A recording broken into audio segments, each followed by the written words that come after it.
Good morning, good afternoon, good night. I'm Blackbright, and this video I'm going to show you is another side of Donald Trump.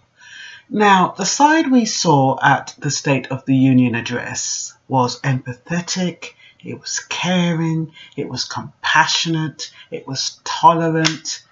There was no bigotry at all. All we saw in that State of Union address was someone who cares about his country. And then we had the video I'm going to show you now, which shows you another side of Donald Trump, the intolerant side, the side that lacks compassion, the side that is biased and unfriendly and unfair. Now, we all have two sides to our personality. We have the public face and we have the private face. We have public speech and we have private thoughts. And we're all entitled to our private thoughts in private. And there's, for some reason, when our private thoughts are made public, it's all over the news and we all get quite disturbed about it. It's called not being politically correct.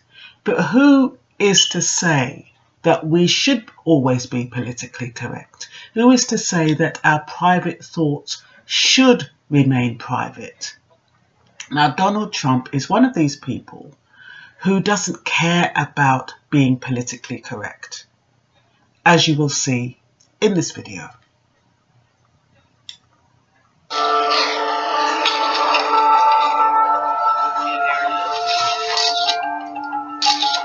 Trump, I have a question about immigration. Who's next? Yeah, please.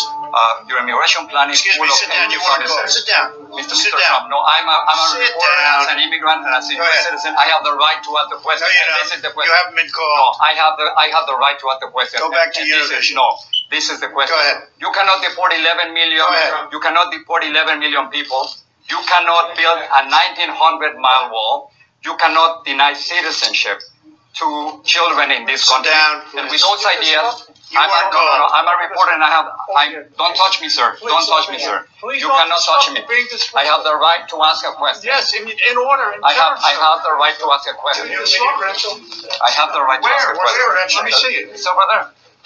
Coming out, stay out. You just got to wait your turn. You're very rude. It's not about you. It's not about Get out of my country. Get out. This is not not about I'm you. a U.S. citizen too. Well, whatever. No, Univision. No, it's not about you. It's not about you. It's about the United States. No, it is. It's about the United States. Hate is contagious. That expression of hate is something that I had never experienced before. It's something that I reported about, but never experienced it myself. Yes, so there's something he's written about, but he's never experienced it. And I've said in my many videos, as long as you have an accent, as long as you appear to be of a different race and you're a different colour, you are prone to that kind of treatment. Now, when we, somebody like that reporter must have felt really, really uncomfortable and frustrated because there is so little you can do. You cannot challenge the president. And if he chooses not to speak to you for whatever reason, well, there's nothing you can do. But like I said, a lot of us, a lot of people, they hide those kind of thoughts and feelings. They don't let it known that they're irritated by you because, especially in Britain, we're taught to be polite, we're taught to be tolerant, and the key word is taught, and we're taught to behave in a certain way. We're taught not to cause offence. We're taught every day people go in to work in the mornings. It's good morning. How are you? Nobody's really interested, really. It's just a habit. It's a way of getting along. But you can always sense that there is a lack of sincerity most of the time. We know that a lot of the times people are not really interested in each other. This doesn't have to be black or white. It just has to be general. And I don't know which way of living is better. Is it better to live the way of Trump, where you know where you stand, where despite the bigotry and the way it makes you feel uncomfortable, you know where you stand? Or would you prefer to live in a world where it is polite and it is courteous, but you don't know what they're planning, you don't know what they're thinking, you don't know what they're setting up for you? I think I prefer Trump's way. I think I like to know that you don't like me because of the way I look or the way I speak, or that you're intolerant that I don't speak properly. As many of the immigrants who go to the United States, some of them do have an accent. It is very difficult to understand them. I'm guilty. You know, if I get a phone call from somebody from a different country, I'm not going to say their country, but as soon as I hear their voice, my back goes straight. It's like there's this immediate irritation. Why aren't you speaking clearly? Why aren't you speaking properly? This is in my head. I don't say it, but my behaviour says it. If you don't pronounce my name properly, if you're not articulate, I lack tolerance. That's me. Some people, they can listen and they'll be patient and they'll repeat themselves 5 or 6 times, or they'll ask that person to repeat themselves 5 or 6 times. I personally don't have the patience. And that is something I am working on. I'm trying to work on getting past that bias, that lack of tolerance when somebody's, especially when they're trying to sell you something, or, you have these sales people, or if you want to call up a company and make a complaint and you've got people on the other side of the phone who are not articulate, and you have to kind of say, and you're telling them how to spell your name 5 or 6 times. So I do understand it's not right. It's not politically correct. We're taught to be tolerant and we're taught to behave in a certain way, but it's not always possible.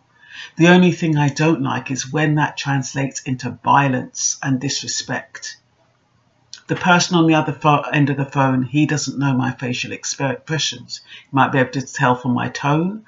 Usually, if I haven't invited that person to call my home and I haven't called that person, I won't even bother talk to them beyond a couple of minutes once I realise that they're not speaking in a way that I can clearly and easily understand. I find it quite stressful to try to get a point across or to try to listen to what someone's saying. But I couldn't openly show that disdain if that person was standing in front of me. They'd probably be able to detect it in a certain way. But what I'm getting at is that there's 2 sides to all of us. We all have an intolerance for certain things in our lives. We don't always know what that's based on or where it comes from. And it's not a nice thing. It's not a nice person to be, because, if you do want to be God-fearing and God-loving and love your fellow man and all those kind of things that we're taught, tolerance comes into that. Patience comes into that. Understanding different cultures comes into that. Because otherwise, how do you get to understand other people? In a workplace, in a multiracial and a multicultural workplace, as I do, I have been able to get beyond all of those biases and preconceptions. But it still doesn't take away from the fact that if somebody calls me and they have a really, really strong accent and they're trying to sell me something, I'm not giving them the time of day. Now, in that particular instance where we saw that gentleman approach Trump, I don't think the way Trump handled that was right. I don't know if that gentleman just jumped in and didn't take his place. It's not quite clear. It seemed to me from watching it that the gentleman stood up to speak, but Trump wanted to listen to somebody else. Now, I don't know if that gentleman, if he had stopped and sat back and waited his turn, so to speak, whether he would have been listened to, or whether by virtue of him having that strong accent and it being difficult for some people to understand, because some people, they don't even try to understand. You know, I remember when I went to America, when I used to live in America, and I used to say elevator, and I said, elevator, is it elevator or escalator? Anyway, tomato, and they'd always be laughing at me and correcting me on the way I spoke, because in England we pronounce certain words differently.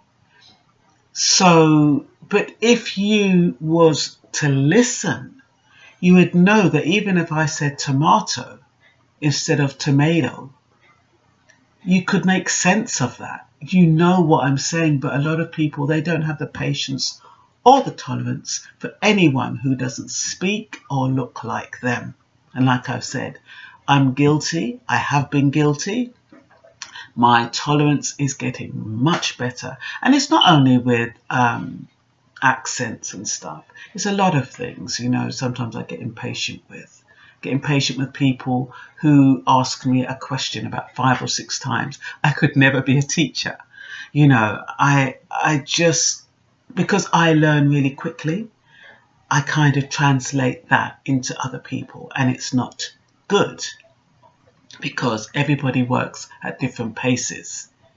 I make sure that I'm not an encumbrance on someone. So if I go into a new field, somebody is showing me something, I will write down every single step as much as I can, so I don't have to ask again, so I don't have to feel like an encumbrance. And maybe that's what it's about. Maybe it's about how I feel as an individual, you know, not wanting to burden, seeing myself as a burden, and in seeing myself as a burden, seeing other people as a burden, and, you know, reflecting that outwards, which is, you know, that's not the way everybody thinks. Anyway, babbled on long enough, and I hope you're making some sense out of my nonsense. Have a good day. Bye-bye.